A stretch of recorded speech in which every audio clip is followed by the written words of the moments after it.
This channel does not promote any violence, harmful, or illegal activities. All content provided by this channel is meant for an educational and information purpose only. নমস্কার, শুরু করছি আজকের পর্বের জনমত। আমি সুজিত চট্টোপাধ্যায় রয়েছি আপনাদের সঙ্গে। অনেকে তো একেবারে ভেবে বসেছিলেন একদম ডোনাল্ড ট্রাম্প শপথ নেবেন এবং তার সাথে সাথে হচ্ছে বাংলাদেশে ইউনূস বাক্স প্যাটরা গোটাবেন। তবে ওইভাবে তো হয় না, কিন্তু বাংলাদেশে যারা যারা সব বড় বড় সব ঝাঁঝালো সমস্ত সমন্বয়ক ছিল, তাদের গলার ভয়েস কীরকম অদ্ভুতভাবে 10-15 দিনে যেন একদম ভেজা মুড়ির মতো হয়ে গেছে। গতকালই বলছিলাম আসিফ নজরুলের অনেক দিন ধরে তার কোনো পাত্তা নেই। সে কি ঝাঁঝালো বক্তৃতা জুলাই অগাস্ট মাসের সময়। আসিফ নজরুল ঢাকা বিশ্ববিদ্যালয়ে সেই অধ্যাপক, পরে তিনি আইন উপদেষ্টা হলেন, কিন্তু আজকে তিনি একটা প্রেস কনফারেন্স করলেন। গলার স্বর একেবারে বলা যায় বঙ্কিমচন্দ্র চট্টোপাধ্যায়ের সেই বাবু বৃত্তান্তে সে বাবুদের মতো। কি নরম মোলায়েম তার ভয়েস, ভাবা যায় না।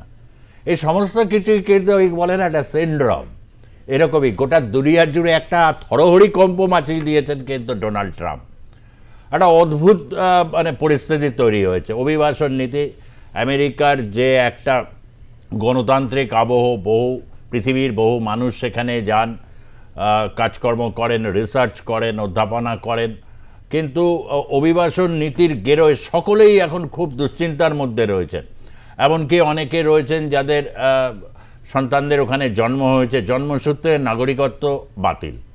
সেনেটে অভিবাসন সেটা যে বাতিল হবে সেটা সেনেটে পাশ করে নিয়েছেন। অনুপ্রবেশ নিয়ে মেক্সিকো সীমান্তে অত্যন্ত কড়া পদক্ষেপ নিয়েছেন, জরুরি অবস্থা সেখানে ঘোষণা করেছেন। এবং পানামা খাল, যে পানামা খাল 1999 সাল থেকে পানামা ছোট্ট দেশ তারা নিয়ন্ত্রণ করছে। এই খাল প্রথম খনন করা শুরু করেছিল প্রশান্ত মহাসাগর এবং আটলান্টিক মহাসাগরের মধ্যবর্তী। এটা একটা ব্রিজ। প্রায় বাণিজ্যের গোটা পৃথিবীতে যত বাণিজ্য হয় সেই বাণিজ্যের 14% এই পানামা খাল দিয়ে কিন্তু হয়। সেখানে চীন ওখানে দখলদারি দেখাচ্ছে, এরকম একটা অদ্ভুত যুক্তি ডোনাল্ড ট্রাম্প তুলেছেন এবং সেই যুক্তি তুলে তিনি বলেছেন পানামা খাল আমেরিকা নিয়ে নেবে।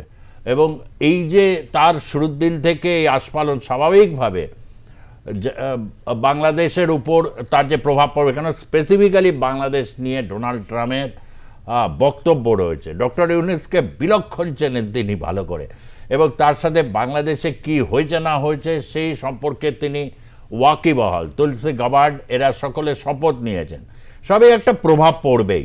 এখন প্রভাব কীরকম ধীরে পড়বে না আরেকটু অনেকটা সময় নিয়ে এটা হবে, এই সমস্ত কিছু নিয়ে একটা জল্পনা চলছে। স্বাভাবিকভাবে স্টান্সেরও বদল ঘটছে, plan A, plan B, plan C, এই সমস্ত কিছু আজকে আপনাদেরকে জানাবো। বাংলাদেশের রাজনৈতিক পরিসরে যারা সমন্বয়ক রয়েছেন তারা দেখছেন যে ডক্টর ইউনূসের সরকারের পতন ঘটলে তারা কি ভূমিকা নেবেন। তার কারণ নির্বাচনের যে দিনক্ষণ একটা আন্দাজ করে নিয়ে সকলে কিন্তু তার প্রস্তুতিকে এগিয়ে রাখছেন। এরকমই হচ্ছে। যারা নতুন একটি জাতীয় নাগরিক কমিটি এরকম তৈরি হয়েছে, তারা রাজনৈতিক দল করবেন, এই সমস্ত খবর দেব, এই সমস্ত খবরগুলো দেব, কিন্তু বিস্তারিতভাবে তার আগে একটু সলতামামি করে নেব ডোনাল্ড ট্রাম্পকে নিয়ে। ডোনাল্ড ট্রাম্প তিনি শপথ নিয়েছেন গতকাল ভারতীয় সময় রাত 10:35-এ, সন্ধ্যে 7টার প্রোগ্রামে, সেটা আপনাদের জনমতে আমি বলেছিলাম। এবং সেই শপথ নেওয়ার পর আজকে আমরা একটু দেখে নেব একটা ছোট্ট প্রতিবেদন। সেই প্রতিবেদনের নিরিখে আমরা অবশ্যই আলোচনায় আনব হচ্ছে বাংলাদেশের পরিস্থিতি, এবং যে পরিস্থিতি ডক্টর ইউনূসের কাছে ঠিক কি অপেক্ষা করছে ডক্টর ইউনূসের, সে সম্পর্কে আপনাদেরকে একটা ঠাস বুনদ একটা আপনাদের রূপরেখা অবশ্যই দিতে পারবো। চলুন একটু দেখে নিই ডোনাল্ড ট্রাম্পের শপথ নেওয়ার সেই মুহূর্তটি।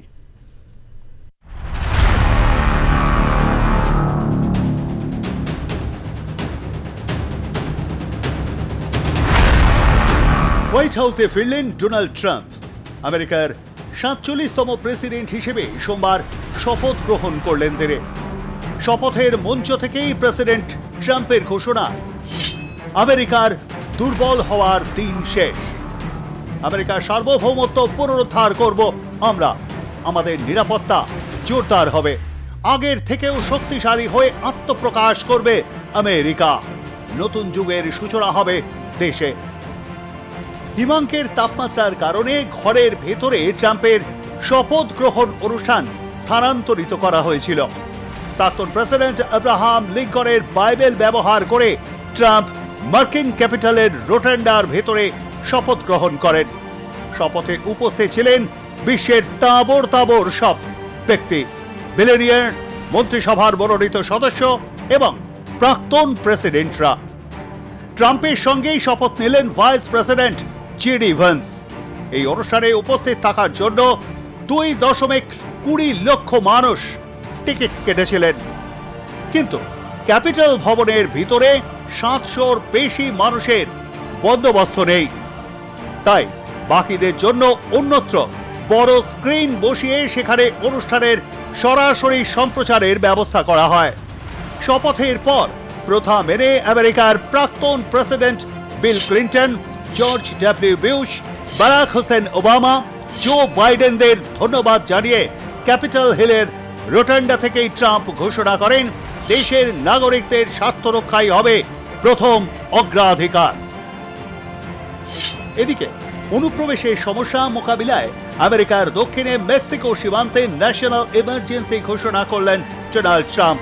জানিয়ে দিলেন মেক্সিকো উপসাগরের নাম বদলে আমেরিকান উপসাগর করার পরিকল্পনার কথাও।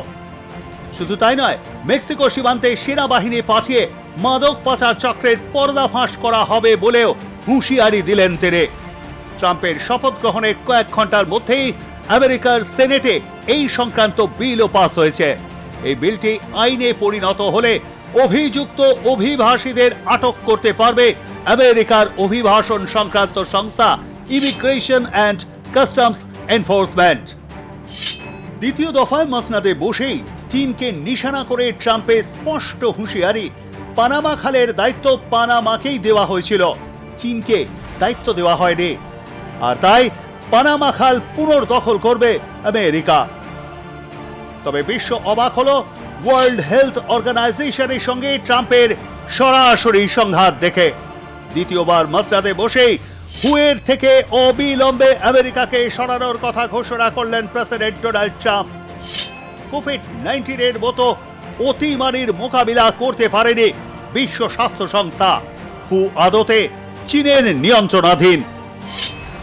পাশাপাশি প্যারিস জলবায়ু চুক্তি থেকেও নাম প্রত্যাহারে স্বাক্ষর করে ট্রাম্প বলেন, আমরা অন্যায্য, একতরফা ও প্রতারণামূলক প্যারিস জলবায়ু চুক্তি প্রত্যাহার করেছে। চীন পরিবেশ দূষণ করার পরেও যখন শাস্তি পাচ্ছে না, তখন আমরা কেন নিজেদের শিল্পকে ধ্বংস করব? ট্রাম্পের এই ঘোষণায় গভীর হতাশা প্রকাশ করেছেন রাষ্ট্রসংঘের মহাসচিব অ্যান্টোনিও গুটারেস। তিনি বলেন, জলবায়ু চুক্তি থেকে আমেরিকার এই বেরিয়ে যাওয়া হতাশাজনক।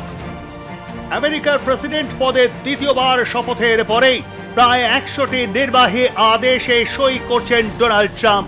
এই নির্দেশনামাগুলির অনেকগুলিতেই বাইডেন প্রশাসনের বিভিন্ন পদক্ষেপকে বাতিল করে দেওয়া হবে। দ্বিতীয় ইনিংসে ডোনাল্ড ট্রাম্প যে তাঁর পুরনো মেজাজকেই আরও তীক্ষ্ণ করে স্বমহিমায়, সেটা বোঝাই যাচ্ছে। ব্যুরো রিপোর্ট, আর প্লাস নিউজ।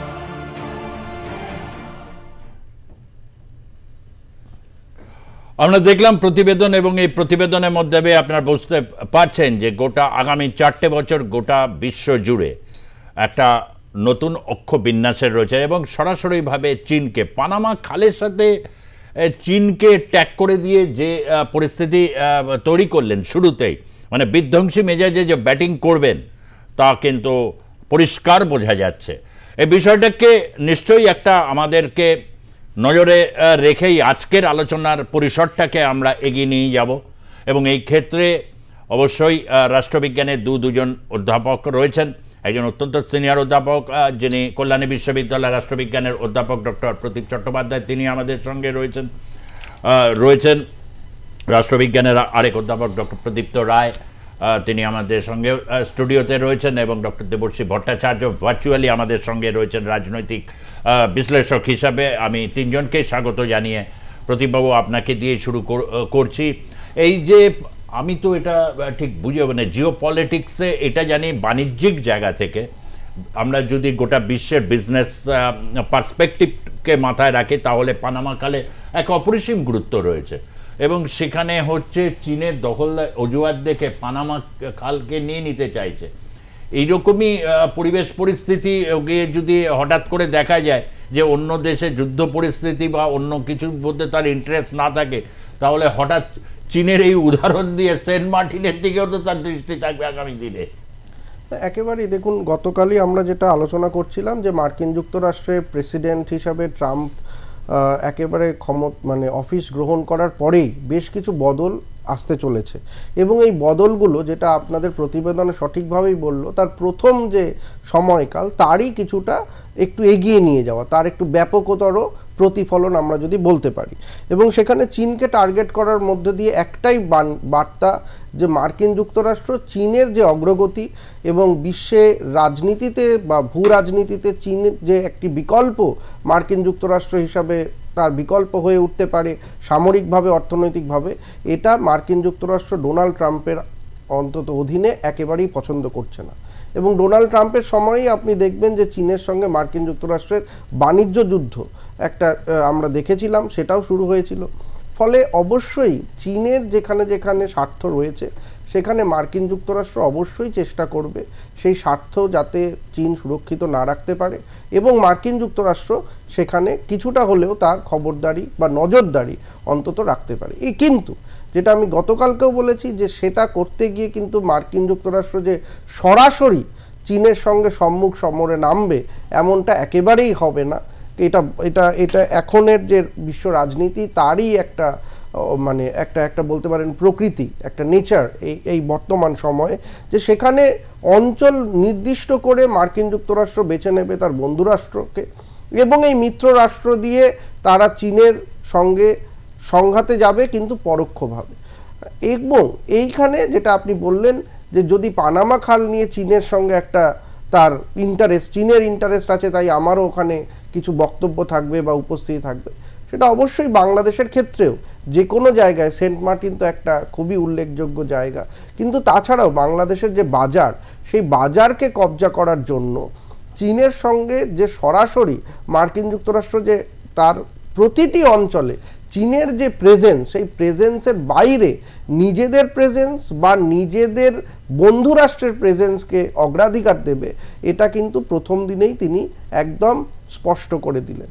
একটা কথা শুধু আমি আলোচনাকে এগিয়ে নিয়ে যাওয়ার জন্য বলতে চাই, সেটা হচ্ছে যে যখন জুলাই আগস্টে বাংলাদেশে এই ঘটনাটি ঘটলো, এবং আপনি অনেকবারই বা আপনাদের চ্যানেলে লাগাতার যে এপিসোড, সেখানে কিন্তু একটা বলা হচ্ছিল যে এটা কোথাও, বা ইউনিস নিজেই বলেছিলেন যে মেটিকুলাসলি প্ল্যান, কোথাও হয়তো এটার ছবিটা আঁকা হয়েছিল, চিত্রনাট্যটা আঁকা হয়েছিল, কৌশল সাজানো হয়েছিল।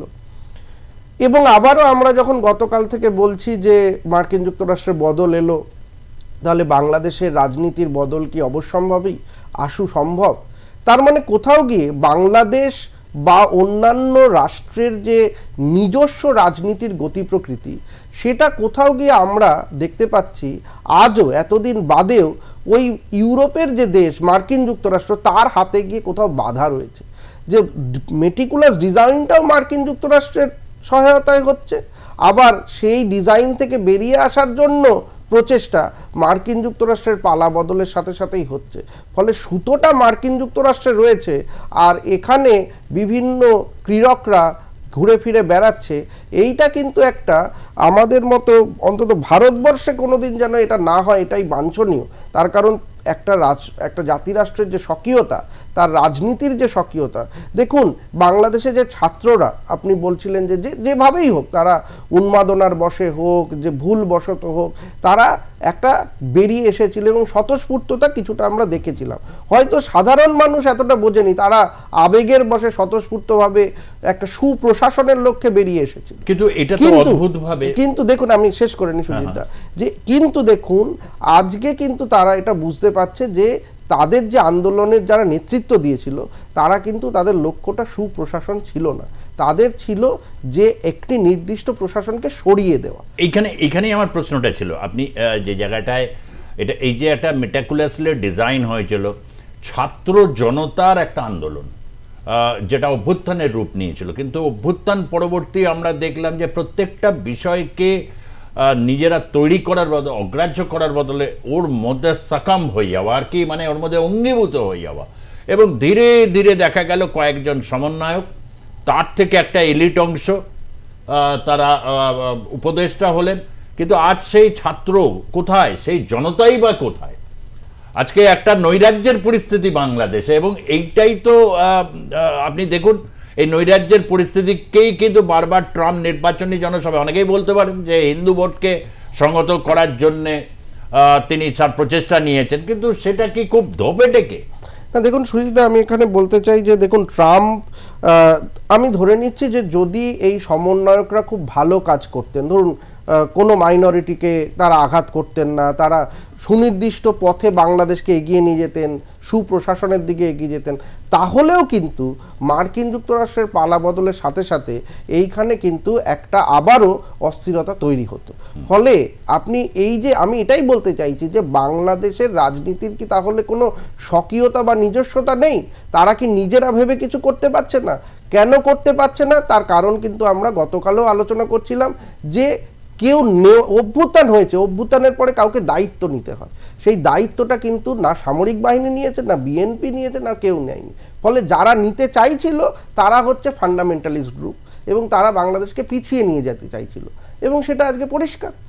ফলে অবশ্যই আপনি যেটা বললেন যে একেবারে ম্যাজিকের মতো কালকেই ডক্টর ইউনূস সরে গিয়ে একেবারে উড়ে এসে শেখ হাসিনা চলে এলো, এটা হবে না। কিন্তু অবশ্যই যেটা আপনি বললেন, তাদের গলার স্বরেই বোঝা যাচ্ছে যে তাদের সময় কমে এসেছে।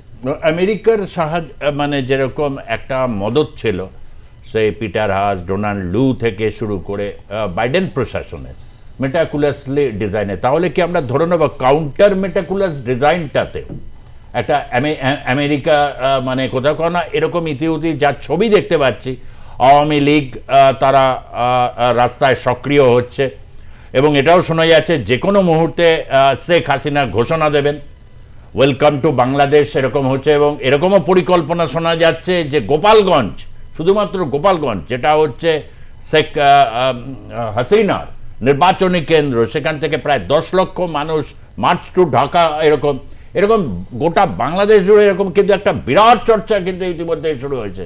তাহলে বোঝাই যাচ্ছে যে কতটা সম্পৃক্ততা আমেরিকার এই পরিবর্তনের সঙ্গে, যেটা প্রতিবাবু বলছিলেন। দেখুন অনেকগুলো বিষয় উঠে আসছে। একটা হচ্ছে যে এটা মেটিকুলাসলি ডিজাইনড এবং তাতে ইউএসের একটা তো ভূমিকা অবশ্যই রয়েছে, কিন্তু বিষয়টা হচ্ছে যে ইউএসএ ডিজাইন করলো, ইমপ্লিমেন্টেশনটা তো হচ্ছে বাংলাদেশের মাটিতে।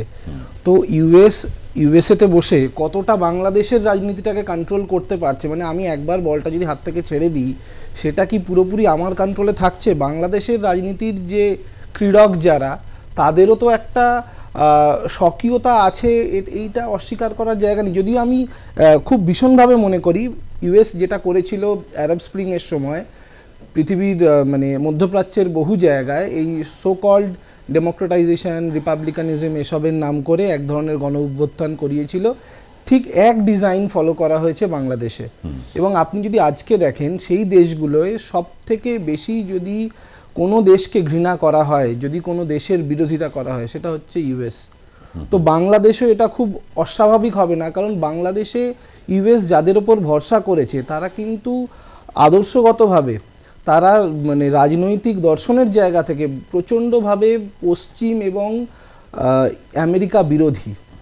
একমাত্র মধ্যপ্রাচ্যে যদি কেউ থেকে থাকে যার মানে রাস্তার রাজনীতি যাকে আমরা বলি, স্ট্রিট পলিটিক্স, যারা ইউএসের পক্ষে, সেটা হচ্ছে ইরান, যেখানে রাষ্ট্র আবার ইরানের বিরোধী। তো আমি বাংলাদেশে ফিরে আসি।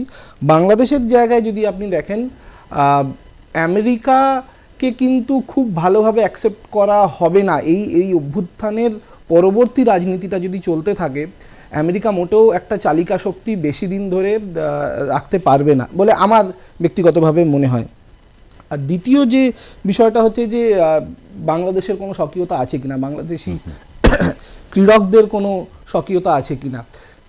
স্বকীয়তা হয়তো কার্যকারিতার জায়গা থেকে আছে, কিন্তু সমস্যা হচ্ছে বাংলাদেশি ক্রীড়করা কাউকে না কাউকে অনুকরণ করতে চায়।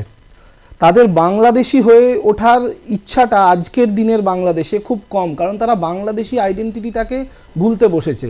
তাদের কাছে বিষয় হচ্ছে যে তারা টার্কির মতো হবে কিনা, তারা পাকিস্তানের মতো হবে কিনা, তারা জামাতের মতন হবে কিনা, মানে জামাতটাই বাংলাদেশ হয়ে যাচ্ছে। বাংলাদেশ যেহেতু নিজের ন্যাশনাল আইডেন্টিটিটাকে ভুলতে বসেছে, তারা কি প্রেক্ষাপটে নতুন একটা রাষ্ট্র তৈরি হয়েছিল সেই কারণেই এই সমস্যাটা তৈরি হচ্ছে। তাদের স্বকীয়তা আছে আমার মনে হয়, কিন্তু তাদের কোনো নিজস্বতা নেই। এবং কোথাও কি একটা মনে হয় জনসমর্থন তাদের মানে অনেকে একটা হতাশ বাংলাদেশের নাগরিকদের মধ্যে একটা, এবং তার সাথে কিন্তু একটা সশস্ত্রকরণ, অর্থাৎ এই যে জামাতের ইনফ্লুয়েন্সে বাংলাদেশে কিন্তু একটা নাগরিক সমাজ বা বিভিন্ন ক্ষেত্রে মানে একটা দেখা যাচ্ছে মানে প্রায় বিভিন্ন মিছিলে প্রায় সবার হাতেই থাকে ডান্ডা, চাপাতি, তারপর হচ্ছে খুর। এই যে একটা সমাজকে এইরকম আর কি কথায় কথা বলছে যে কলেজের স্টুডেন্ট ছাত্রদের মিলিটারি ট্রেনিং দিয়ে তাদেরকে যোদ্ধা করে তুলতে হবে। এই বাংলাদেশ আপনি যেটা মানে বলছিলেন, এই যে জামাতের এই ইনফ্লুয়েন্স, এটা বাংলাদেশের জন্য কি একটা বড় হারাকে না কেন?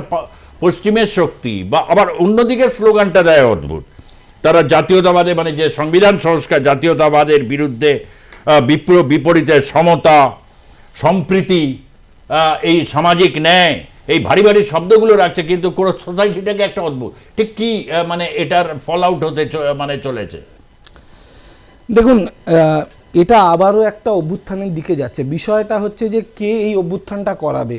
রাস্তার রাজনীতিকে যে কন্ট্রোল করতে পারবে তার হাতেই বাংলাদেশ যাবে। এটা খুব আনফর্চুনেট শোনাচ্ছে, কিন্তু এটাই রিয়েলিটি। সাংবিধানিক বা আইনের শাসন বাংলাদেশে আপাতত নেই এবং অদূর ভবিষ্যতে আছে বলে আমার ব্যক্তিগতভাবে মনে হয় না। অভ্যুত্থানটাকে অভ্যুত্থান দিয়েই কাটতে হবে, যেরকম ফ্রান্সে বলা হতো যে বিপ্লবের সন্তান বিপ্লবকে দিয়েই বিপ্লবকে তারা কেটেছিল। তো বাংলাদেশেরও ভবিষ্যৎ কিন্তু খানিকটা তাই।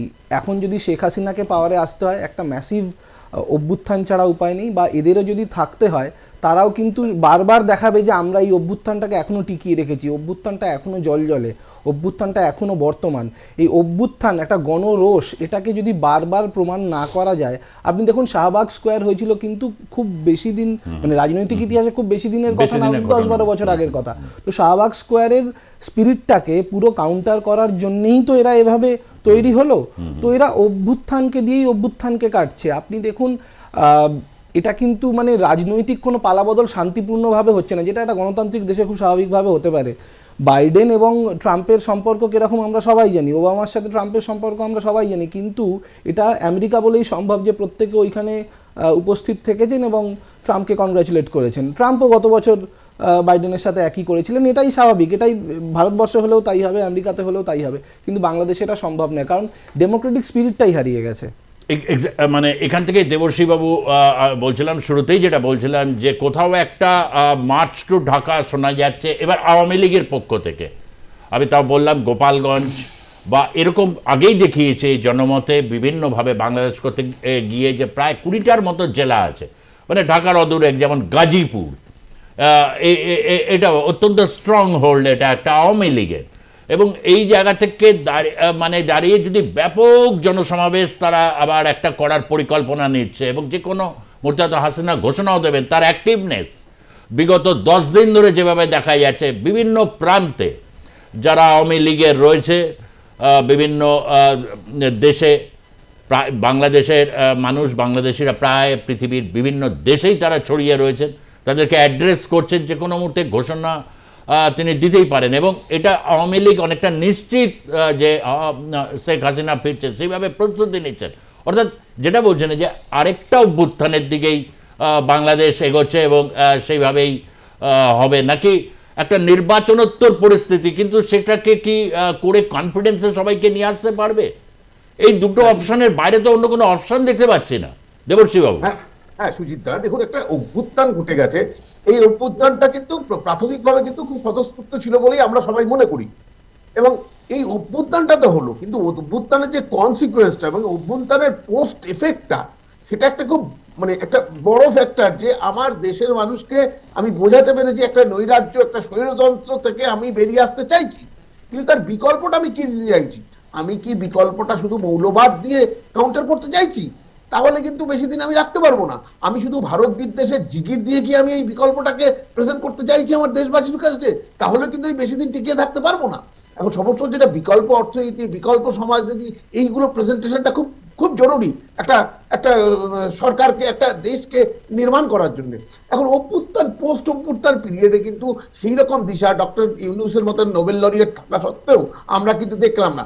আমরা শুধু বলবো না যে সংখ্যালঘুদের ওপর একটা অত্যাচার নেমে এসছে, আমি ঠিক সেইভাবে দেখছি না। আমি বরঞ্চ একটু উল্টোভাবে দেখছি যে মানুষের যে মানুষ হয়ে বেঁচে থাকার যে অধিকারগুলো, মানবাধিকারগুলো, সেইগুলো রাষ্ট্রের প্রাথমিক দায়িত্ব। সবার প্রথম দায়িত্ব হচ্ছে প্রতিটি নাগরিকের অধিকার অক্ষুণ্ণ রাখার দায়িত্ব হচ্ছে রাষ্ট্রের। সেইখানে কিন্তু প্রতি পদে ফেল করেছে। হাসিনা সরকারের ক্ষেত্রে অনেক ফ্লস ছিল। হাসিনা সরকার কোনো বিরোধী মতকে তিনি কোথাও স্পেয়ার করেননি, নির্বাচনের নামে প্রহসন করেছেন। কিন্তু কয়েকটা জিনিস যে উনি কিন্তু অন্ততপক্ষে এই অধিকারগুলো, বিশেষ করে ধর্মচারণের অধিকারগুলো, সেটা কিন্তু অনেকটা প্রোটেক্ট করতে পেরেছিল। এবং তার পিরিয়ডে যারা ওখানকার মাইনরিটি, ধর্মীয় মাইনরিটি এই বলছি, তারা কিন্তু অনেকটা নিশ্চিন্তে থাকতে পারতেন। আজকে কি হয়েছে, এই যে একটা নতুন সরকার হলো, নতুন অভ্যুত্থান হলো, নতুন বাংলাদেশের গল্প বলে ময়দানে সবাই নামলেন, কিন্তু নামার পরে এফেক্টটা কি হলো সুজিতদা? শুধু একদিকে মৌলবাদের সুস্থুরি, আরেকদিকে ভারত বিদ্বেষের জিগি। এইটা দিয়ে লং রানে তো কোনো অল্টারনেট কোনো রাষ্ট্র ব্যবস্থা তৈরি করার পরিকল্পনা বা কিছু মানুষের কাছে দৃশ্যতা হবে না। ফলে সময় যত যাবে, এখন দেখুন আস্তে আস্তে মূল্য বৃদ্ধিটা চরমে চলে যাচ্ছে। আপনি যদি ধরে নিই, আমরা যে তর্কের খাতিরে ধরছি যে ট্রাম্প সরকার আসার পরে একটা সাংঘাতিক কিছু হবে, যদিও আমি ব্যক্তিগতভাবে সেটা মনে করি না। ম্যাক্সিমাম বিভিন্ন স্যাংশন করতে পারে, কিন্তু স্যাংশন করবে কিনা, মানে ইকোনমিক স্যাংশন, সেটা কিন্তু আমেরিকা ব্যবসায়ী দেশ। আমেরিকার প্রেসিডেন্ট বর্তমানে সে একজন ঘোরতর ব্যবসায়ী। সে কিন্তু তুল্যমূল্য পাল্লায় মেপে দেখবে আমেরিকার কোনটা লাভ কোনটা ক্ষতি। ফলে, এবং আপনি মনে আছে বোধহয় গতবার এই প্রিয়া সাহা বলে একজন মাইনরিটি যে রিপ্রেজেন্টেশন, গতবার যখন ট্রাম্প প্রেসিডেন্ট ছিলেন, তাকে যখন বাংলাদেশ সম্বন্ধে বলতে গেছে, উনি জিওগ্রাফিক্যালি জানেন না বাংলাদেশ কোথায়। ফলে বাংলাদেশ সম্বন্ধে উনি ঝাঁপিয়ে পড়বেন আমেরিকার অভিবাসন নীতি, আমেরিকার নিরাপত্তা, এইসবগুলো, এটা ভাবাটা আমার কাছে মনে হচ্ছে ভীষণ অমূলক। বড়জোর কিছু স্যাংশন করবেন কিনা বা ইকোনমিক স্যাংশন আনবেন কিনা, এটা ডিপেন্ড করবে বাংলাদেশ, আমেরিকা কতটা লাভবান হচ্ছে বাংলাদেশের থেকে, সেইটা তুল্যমূল্যভাবে অভিবাসন নীতিতে দেবর্ষী বাবু যে অভিবাসন নীতিটা নিয়ে আসছেন, এবং এটাতে এতটাই সিরিয়াস, এবং সিনেটে পাস করেছেন। বাংলাদেশে সৌদি আরব থেকে সবচেয়ে বেশি বাংলাদেশে রেমিটেন্স আসে, প্রচুর একটা মানে কয়েক লক্ষ বিলিয়ন ডলার, এবং তারপর হচ্ছে ইউএসএ। এবং এই অভিবাসন নীতি বা এটা কোথাও একটা জায়গায় কিন্তু এটা তো ধাক্কা লাগছে অনুমেয়। এটা তো মানে সেটা তো বাংলাদেশকে লাগবে না, সেটা সব দেশে, যে দেশের নাগরিকরা অনেক সংখ্যক আমেরিকায় আছে, প্রায় কম বেশি সব দেশের উপর এটা আসছে। সেটা কিন্তু বাংলাদেশের জন্য আলাদা করে উনি কোনো স্টেপ নয়, এটা আমেরিকাকে সেভ করার জন্য বা আমেরিকান আইডেন্টিটিটাকে প্রতিষ্ঠা করানোর জন্য উনি যা করবেন, সেটা হচ্ছে আমেরিকান আইডেন্টিটিটা, যাদের আমেরিকান বলে ধরে নেওয়া হয়, তাদের আইডেন্টিটিটাকে আরো ভালো করে প্রতিষ্ঠিত করার জন্য উনি যা করছেন। ফলে উনি অতদূর 7 সমুদ্র 13 নদীর পার পেরিয়ে এসে একটা ছোট্ট বাংলাদেশ, যে বাংলাদেশটা লোকের, সেটাই উনি কয়েক বছর আগে জানতেন না। সেটার জন্য যদিও তুমি ভোটের জিগিরের সময় বলেছেন, হয়তো হিন্দু ভোট প্রয়োজন ছিল বলে কিনা জানি না, সেটার জন্য যে একদম প্রাণপাত করে এখন ঝাঁপিয়ে পড়বে, এইটা কিন্তু মানে কোনো লজিক্যাল মানে মননে কিন্তু সেটা মানার কোনো যুক্তিগ্রাহ্য কারণ অন্ততপক্ষে খুঁজে পাওয়া যাচ্ছে না। প্রদীপবাবু, আমি বলতে মানে দেবশ্রীবাবু ঠিকই বলছেন যে, কিন্তু ব্যাপারটা হচ্ছে শুধু বাংলাদেশ নয়, কোথাওই যে ট্রাম্প একেবারে সেনা নিয়ে ঝাঁপিয়ে পড়বে, যুদ্ধ শুরু করে দেবে, এমনটা নয়। তার কারণ যে ট্রাম্পের ব্যাপারটাই হচ্ছে যে America first in domestic politics, মানে একদম তার আভ্যন্তরীণ রাজনীতিতে মার্কিন নাগরিকরা একদম প্রাথমিক, তার সব কিছু পাক, তার অর্থনীতি মানে আরও শক্তিশালী হোক, অন্যরা একেবারে মার্কিন অর্থনীতিতে ভাগ বসিয়ে নিচ্ছে গিয়ে, সেটা কমুক, এইগুলো হচ্ছে ব্যাপার। কিন্তু আমেরিকা ফার্স্ট ফরেন পলিসিতে যে মার্কিন যুক্তরাষ্ট্র সুপার পাওয়ার হয়ে থাকবে কিনা, সেটা আমি আবারও বলছি মার্কিন যুক্তরাষ্ট্র নির্ভর করে তার বন্ধু রাষ্ট্রের উপরে। বাংলাদেশে নিয়ে মার্কিন যুক্তরাষ্ট্রের একটাই চিন্তা যে মার্কিন যুক্তরাষ্ট্র দেখবে যে কোথায় মৌলবাদী শক্তি মাথাচাড়া দিচ্ছে। মৌলবাদী শক্তি মার্কিন যুক্তরাষ্ট্র একটা বড় চিন্তার কারণ, এবং তারা যদি দেখে যে বাংলাদেশ একটা হটস্পট হতে চলেছে আগামী দিনে, এই যদি মানে এই যারা এখন রয়েছে তারা থাকে বা মানে শেখ হাসিনার বিপরীতে অন্যরাও যদি সেই পথে চালিত হয়, সেখানে কিন্তু পরোক্ষভাবে হোক, পরোক্ষভাবেই হবে, মার্কিন যুক্তরাষ্ট্র কিন্তু রাশ টেনে ধরবে। সেটা ভারতের মাধ্যমে হতে পারে, সেটা অর্থনৈতিক স্যাংশন হতে পারে, সেটা অনেক ক্ষেত্রে ডিপ্লোম্যাটিক নেগোসিয়েশন, যে মার্কিন দূতাবাস ওখানে যে আছে তাদের মাধ্যমে বক্তব্য পেশ করা। ইউরোপিয়ান কান্ট্রিজ তারা ওখানে অনেক বেশি বাণিজ্য করে, নেদারল্যান্ডস করে, তো সেই বাণিজ্যগুলো যাতে ইউরোপিয়ান কান্ট্রিজরাও একটু রাশ টেনে ধরে, মানে পরোক্ষভাবে তাদের উপরে চাপ সৃষ্টি করার অনেক উপায় আছে। মার্কিন যুক্তরাষ্ট্র একটাই লক্ষ্য, বিশ্বে যেন একটা উদারনৈতিক গণতান্ত্রিক যে শৃঙ্খলা সেটা যেন থাকে। সেইখান থেকে হটস্পট যদি মৌলবাদী হয় পাকিস্তান বা মিডল ইস্টের কোনো কান্ট্রি বা বাংলাদেশও যদি হয়, সেখানে কিন্তু তারা পরোক্ষভাবে হলেও একটা মানে সেখান থেকে দেবশ্রীবাবু এইটাই বলতে চাইছিলাম যে উনি বারবার করে এই জায়গাটা, কারণ আমরা অতীতে ইরান প্রশ্নে, সিরিয়া প্রশ্নে এগুলোতে আমরা দেখেছি ডোনাল্ড ট্রাম্পের একদম সরাসরি মানে হচ্ছে একেবারে শয়তানের অক্ষ, এই যে শব্দগুলো, ইরান, লিবিয়া, ইদানিংকালে বাংলাদেশ নিয়ে সেরকম অন্যান্য অনেক দেশ নিয়ে বলেননি, শুধু ইউক্রেন রাশিয়ার যুদ্ধ নিয়ে বলেছেন। ইসরায়েলের এবং হামাস এই সাথে এটা বন্ধ করব এবং শপথ নেওয়ার 1 ঘন্টা আগে হলো এটা বন্ধ না করলে একেবারে আগুন জ্বালিয়ে দেবো, এটা কিন্তু একটা কাজ ওখানেও হয়েছে। ঠিক এই জায়গাটাকে দাঁড়িয়ে যে মৌলবাদকে এইরকম একটা জায়গায় বাংলাদেশ তলে তলে এই জায়গায়, এটা তো অনেকেই যারা হাসিনার পক্ষের লোক তারা বলছেন এটা কি শেখ হাসিনা একেবারেই কিছু বুঝতে পারেননি, মানে অনেক এরকম দাওয়াই দিয়েছেন কি ফ্যাসিবাদ ওরা ট্যাগ দিচ্ছে, একে তো নির্মূল করার জন্য, মৌলবাদকে ইয়ে করার জন্য তিনি যথেষ্ট আগ্রহী ছিলেন না, যে কারণে আজকে এই রকম একটা পরিস্থিতি বাংলাদেশের তৈরি হয়েছে। এটা অনেকেরই বক্তব্য। দেবর্ষী বাবু, না দেখুন, মৌলবাদের ব্যাপারটা হচ্ছে বাংলাদেশের গ্রাসরুট লেভেলে মৌলবাদ চাইছিল, ছেয়ে ফেলছিল আস্তে আস্তে। তার কারণ হচ্ছে অনেকটাই হচ্ছে শিক্ষা বা শিক্ষার যে প্যাটার্ন, যেখানে শিক্ষা হয় সেখানে মূলত একটা বড় জায়গায় কিছু ধর্মীয় শিক্ষা হতো, অর্থাৎ লিবারেল শিক্ষা। যেমন আমাদের দেশে আমরা ধর্মীয় শিক্ষার বাইরে গিয়ে একটা লিবারেল শিক্ষাটা বিস্তার করতে পেরেছি, সেটা কিন্তু বাংলাদেশে ছিল না। ফলে হাসিনা যতই বলুন না কেন কিন্তু তাকেও তো ওখানকার মানে রাজ কায়েম করতে হয়েছে, ফলে তাকেও একটা বকলমে ভোটের মাধ্যমে আসতে হয়েছে। ফলে সেইগুলোর জন্য উনি মৌলবাদের যে একেবারে ভিতে যে খুব নাড়াচাড়া দিয়ে একদম ছিন্ন ভিন্ন করতে পেরেছেন তা কিন্তু মোটেও নয়, বরঞ্চ ওপর উনি করেছেন কিছু, নিশ্চয়ই কিছু কাজ করেছেন, এবং কিছুটা হলেও উনি চেষ্টা করেছেন যারা অন্য ধর্মের লোক তাদের যতটা প্রোটেক্ট করে এইগুলো করেছেন। কিন্তু উনি কখনো কিন্তু মৌলবাদের ভিত ধরে নাড়াতে চাননি, কারণ বাংলাদেশে এখন যা পরিস্থিতি মানে দিনকে দিন যেভাবে কনভার্সন হচ্ছে বা হয়েছে বিগত কয়েক বছরে, তাতে আমরা দেখেছি মৌলবাদ কিন্তু আস্তে আস্তে আস্তে গ্রাসরুট লেভেলে ছেয়ে যাচ্ছে। যে বাঙালি যে ভাষাভিত্তিক দেশটা কিন্তু আমাদের সবার অজান্তে কিন্তু একটা ধর্মভিত্তিক মৌলবাদী দেশে কনভার্ট হয়ে যাচ্ছিল। এই যে জায়গা থেকে ভারতের একটা মানে লাস্টের যেটা আর কি বিএসএফ বা আমরা যদি সীমান্তের এই জায়গাটা খুব গুরুত্বপূর্ণ হটস্পট হয়ে রয়েছে এখনো, বিশেষ করে ত্রিপুরা বা সাম্প্রতিক এই যে ভারতবর্ষে, এটা ভারতে অনেকে স্বীকারই করতে চাইতেন না যে ভারতবর্ষে এত ইনফিল্ট্রেটার্স রয়েছে।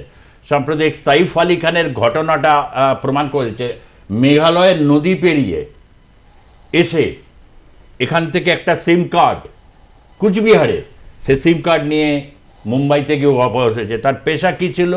সে রেস্তোরাঁয় কাজ জানে এবং সে চুরিবিদ্যায় পারদর্শী এবং হচ্ছে পুরো মানে একটু সশস্ত্র অবস্থায় সে ডাকাতি করতে, এই অবধি ইয়েটা পাওয়া যাচ্ছে।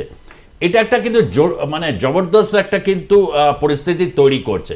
এবং এই যে জায়গাটা, ফলে স্বাভাবিকভাবে আমরা আজকেও দেখেছি মুখ্যমন্ত্রী মমতা বন্দ্যোপাধ্যায় তিনিও মালদা বা ওই সময়টা গিয়ে সতর্ক করেছেন, এবং আজকেও মালদার ওখানে প্রচুর বোমাবাজি হচ্ছে বিভিন্ন জায়গায়, প্রায় 15 কিলোমিটার আরও এই কাঁটাতার লাগাতে গিয়ে ব্যাপক বিজেপি এবং এদের সংঘর্ষের সামনে আসতে হচ্ছে।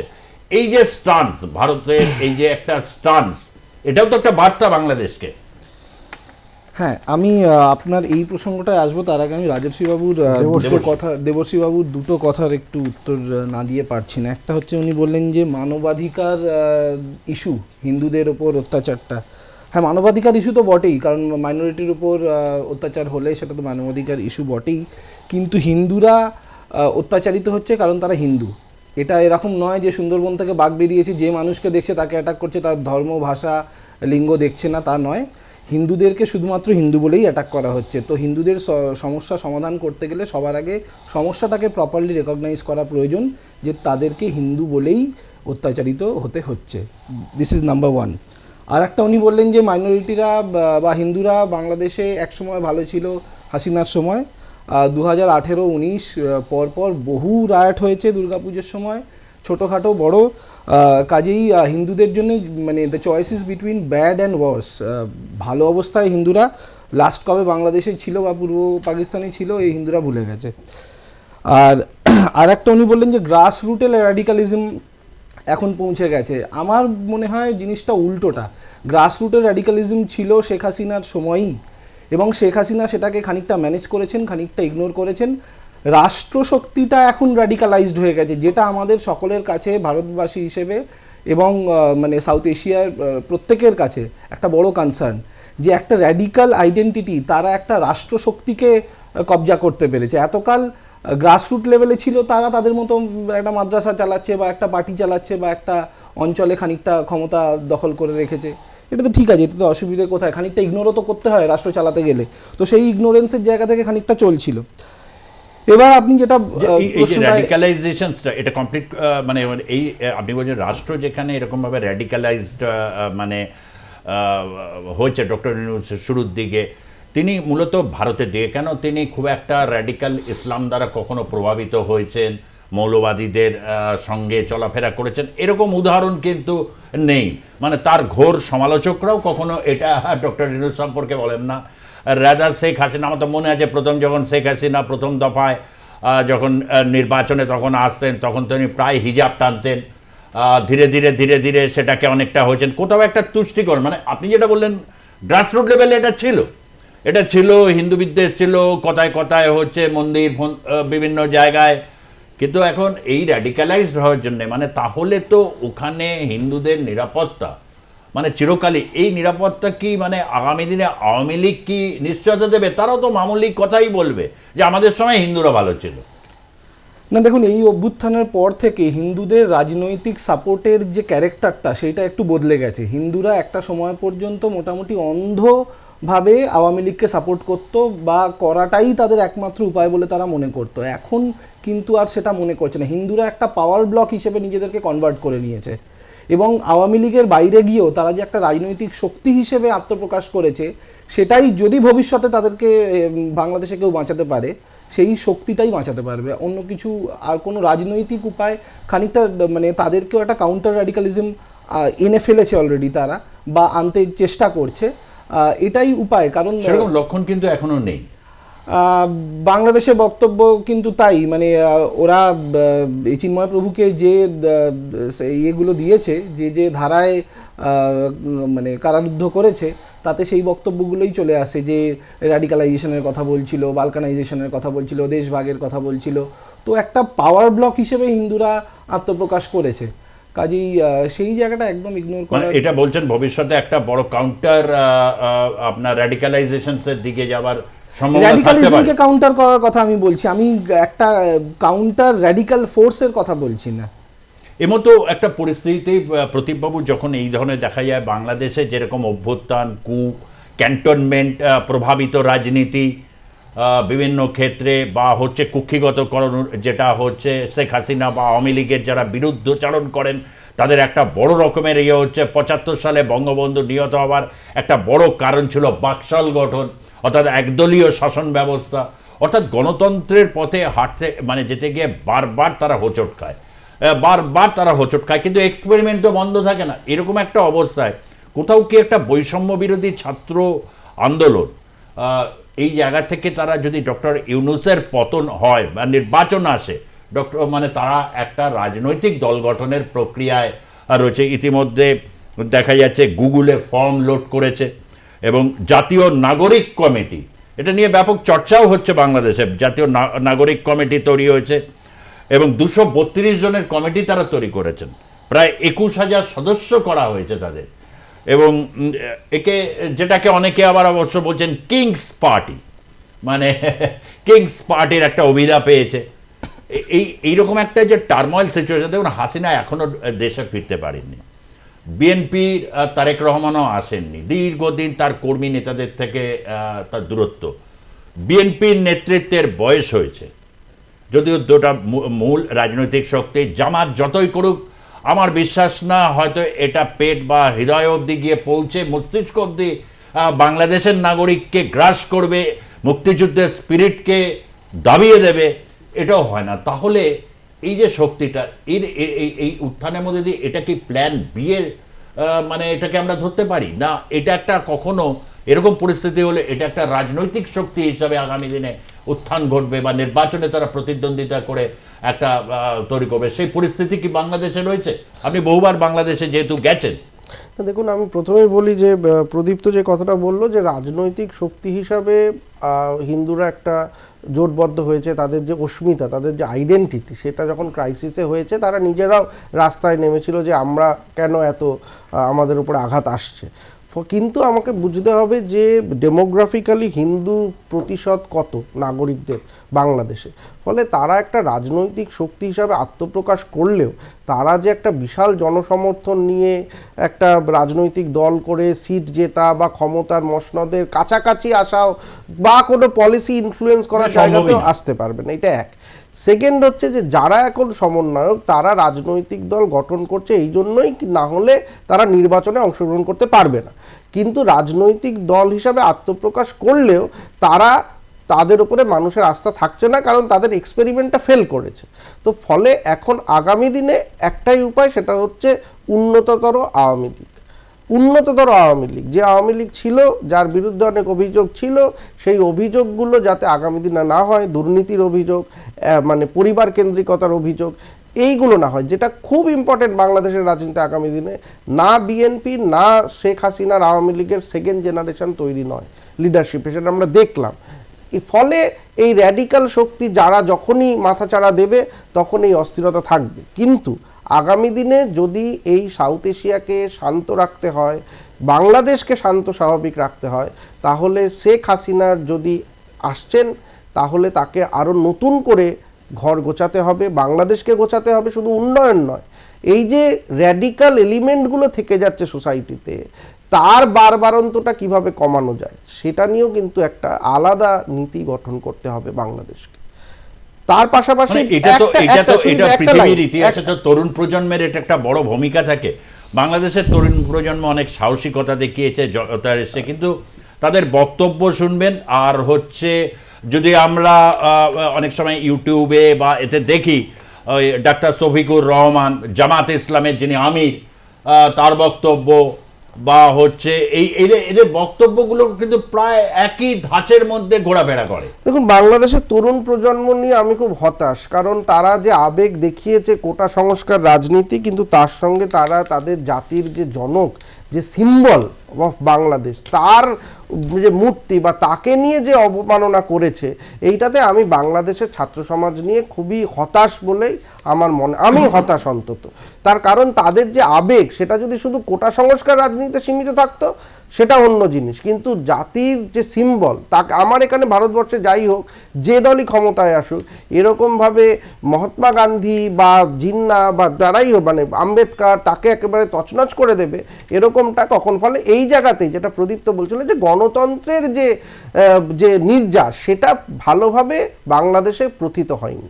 ফলে এইটাই আগামী দিনে বাংলাদেশকে লক্ষ্য রাখতে হবে। পাশাপাশি ভারতবর্ষকে কিন্তু অত্যন্ত অ্যালার্ট থাকতে হবে যে সেকেন্ডটা শেখ হাসিনা থাকা মানেই আমি সুরক্ষিত, এটা কিন্তু আর ভাবলে চলবে না। ফলে যেটা ফেন্সিং হয়নি সেটা মারামারি করে হোক, গোলাবারুদ হচ্ছে, কিন্তু ফেন্সিংটা যাতে হয় এবং আমরাও যে সুরক্ষিত নই বাংলাদেশের থেকে। বলতে চাইছেন এই নন ফেন্সিং এরিয়া, এবং এটা বাংলাদেশ বিজেপি তারা বারবার বলছে যে এই ক্ষেত্রে তারা ৭৫-এর চুক্তিটাকে বলছে।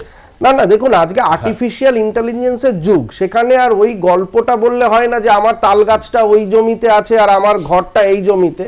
এগুলো আজকাল উপন্যাস লেখায় হতে পারে, কিন্তু আজকের ভূ রাজনীতিতে আমার জমিটা আমার, আমার সুরক্ষাটা আমার, সেটা কিন্তু ভারতবর্ষকে করতেই হবে। এবং না হলে আগামী দিনে দেখুন বাংলাদেশের, আপনি যেটা বললেন এটা সাংঘাতিক জিনিস যে একজন এসে এইখানে এত কিছু করলো, তাহলে আমাদের বিধানসভা নির্বাচনের সময় স্বরাষ্ট্রমন্ত্রী এসে বলে মাছি গলতে দেব না, কিচ্ছু করতে দেব না, পরিন্দা না ঢুকতে দেব না, তা কি অবস্থা? তারপরে আজকে 21-এর নির্বাচনের পরের বিধানসভার পরে তো আজকে 3 বছর চলে গেছে, তাতেও এই অবস্থা সীমান্তের। তাহলে আমরা পশ্চিমবঙ্গে সুরক্ষিত আছি কি নেই, এইটা তো আমাদের পশ্চিমবঙ্গবাসী হিসাবে আরো বড় চিন্তা। বাংলাদেশের চিন্তা তাদের আছে, আমাদেরও অনেক চিন্তা। হ্যাঁ, কিছু বলছেন দেবর্ষী বাবু? হ্যাঁ, আমি দুটো কথা বলে একটু আমার সময় দেবেন 3-4 মিনিট। আমি প্রদীপ্তকে বলি, প্রদীপ্ত আমি কোথাও কখনো বলিনি যে হাসিনার পিরিয়ডে সবাই সুরক্ষিত ছিল। আমরা অপেক্ষাকৃত অন্তত ব্যবস্থা নিয়েছিলেন কিছু। 2 হচ্ছে মৌলবাদ আজকে প্রতিষ্ঠিত হয়েছে তা না, আমি বলছি বিগত কয়েক বছর ধরে। আমার এটা একাডেমিক শুধু না, প্র্যাকটিক্যাল নলেজও আমি দেখেছি যে মানে এমনি গ্রাসরুট লেভেলে মৌলবাদ বাংলাদেশে আস্তে আস্তে ছেয়ে যাচ্ছিল। তার মাল্টিপল কজ আছে। এবার আমি বলছি যে কাঁটাতারের প্রশ্ন আসলো, এইটা কিন্তু কোথাও আমার মনে হয় আমরা কিন্তু ওই মানে বিভিন্ন মিডিয়া থেকে কিছুটা হলেও সঠিক তথ্য পাচ্ছি না। কেন পাচ্ছি না আমি বলছি, আমাদের টোটাল 4097 কিলোমিটার বর্ডারের মধ্যে আমাদের 2217 কিলোমিটার আমাদের সাথে, পশ্চিমবঙ্গের সাথে, মানে 54%। এবার আমি কিছুদিন আগে একটা রিপোর্ট দেখছিলাম, যেটা হচ্ছে বিএসএফ এর রিপোর্ট। বিএসএফ এর 2000 মানে ভারতের স্বরাষ্ট্র মন্ত্রক দ্বারা প্রকাশিত 2023-24 বার্ষিক রিপোর্ট। সেখানে ওরা বলছে এখনো 4097 এর মধ্যে 3197 কিলোমিটার কাঁটাতার দিয়েছে। তার মানে কাঁটাতার নেই এমন 900 কিলোমিটার। এর মধ্যে কিন্তু জঙ্গল আছে, রিভার আছে, অনেক কারণ আছে। এবার কেন কাঁটাতার দেওয়া হচ্ছে না, তার 4টে কারণ ওরা কিন্তু ক্যাটেগরিক্যালি লিখেছে। এইটা কিন্তু সামনে আসছে না। একটা হচ্ছে সীমান্ত রেখা বরাবর নদী থাকার কারণে, 2 সীমান্ত সন্নিকটে মানুষের যে ঘনবসতি থাকার কারণে, 3 জমি অধিগ্রহণ, ওটা একটা ফ্যাক্টর। 4 হচ্ছে কাঁটাতার নির্মাণে কিন্তু সীমান্তবর্তী মানুষের সুস্পষ্ট আপত্তি আছে, ভারতীয় নাগরিকদের। এটা জানা আছে কিনা জানি না, তার কারণ আমরা কাঁটাতার কিন্তু ছবিতে যা আসছে দেবর্ষী বাবু, মালদা যেখানে যেখানে নদিয়া, কুচবিহার, সেখানে কিন্তু বিএসএফ এর সাথে ভারতীয় জনগণ, আজকে মমতা বন্দ্যোপাধ্যায় ইভেনও বলেছেন যখন এরকম হবে বিএসএফ কে ওটা করতে দিন, আপনারা যাবেন না। কেননা 30 সেকেন্ড নেবো, জাস্ট 30 সেকেন্ড। মমতা ব্যানার্জি কি বলছে আমি জানি না, কারণ আমি সেটা বলতে পারবো না। তবে আমি যে বর্ডারটাকে চিনি, এইরকম পকেট ডিস্টারবেন্স কিন্তু আজকে হচ্ছে নয়, এটা আগে করেই হয়। ফ্ল্যাগ মিটিং এটা মিটে যায়। ছোটখাটো 4097 কিলোমিটার মধ্যে 100 গজে কি প্রবলেম হলো, সেটা যুদ্ধ জিগির তোলার কোন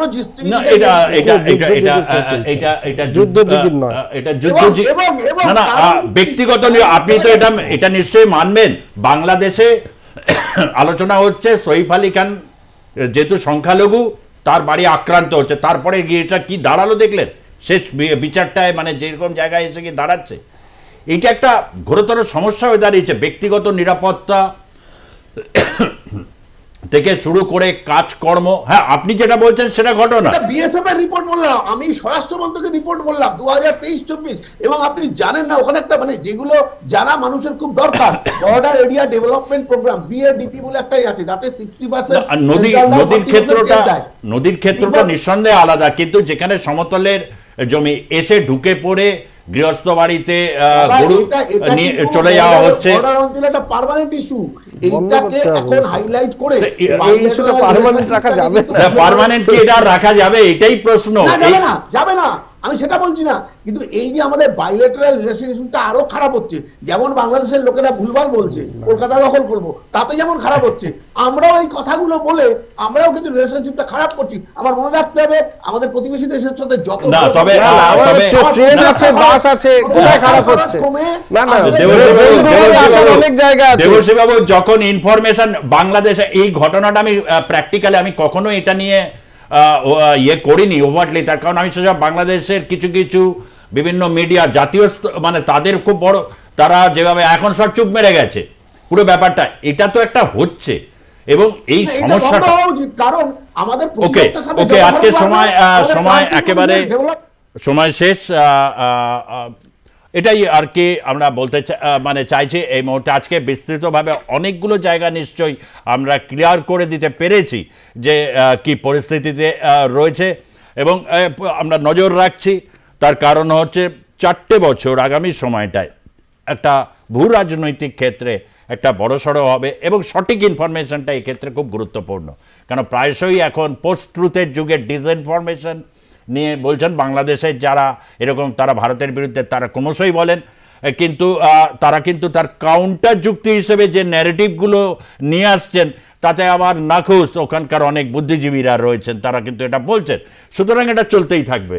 আজকের মতো শেষ করছি। ডক্টর প্রদীপ চট্টোপাধ্যায় আপনাকে, ডক্টর প্রদীপ্ত রায় আপনাকে এবং ডক্টর দেবশ্রী ভট্টাচার্য তিনজনকে ধন্যবাদ জানিয়ে আজকের মতো শেষ করছি। জনমত দেখতে থাকুন আর প্লাস নিউজ, সবার আগে সবার পাশে। ধন্যবাদ, নমস্কার।